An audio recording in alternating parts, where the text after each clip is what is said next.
Today we're talking about freeze avoidance for your sprinkler system with the coming cold weather. Before you do anything outside the house, you'll want to shut off the water supply to the sprinkler system, which is in your crawl space, basement, utility room, and it's just a single pipe that leads to the outside of the house that would then supply the sprinkler system.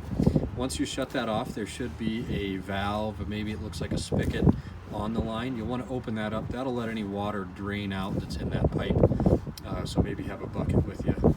And then once you do that, leave that drain open for this exercise. You'll want to shut it after you do this, because when we come to do your blowout, that could let all the air go back into the house. So you'll want to shut it after you do this, after you give it a few minutes to drain. Once you do that and you get outside, you want to find this port here. There's a little set screw in there. Just turn that a quarter turn so that the screw lines up parallel with the pipe that it's on. And there's another one right here. You want to do the same thing there. That just allows any water that's in the pipe to drain out. Then you want to turn this valve to 45, this to 45. Then you can also pull this nut here out of the pipe.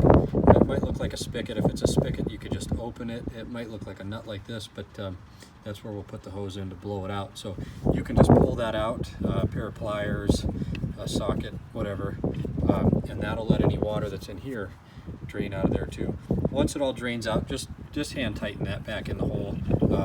Like I said, we'll use that hole when we go to blow out your sprinkler, so there's no need to tighten it way in there.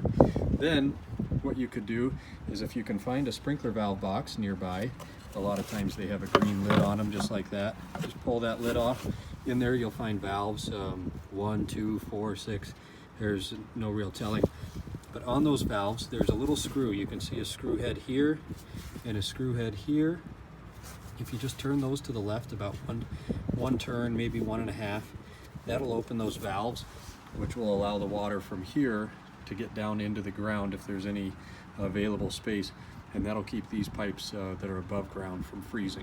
When we see freeze damage this time of year, it almost always comes from this metal here. This apparatus is very thin metal, doesn't stand up very well to cold weather.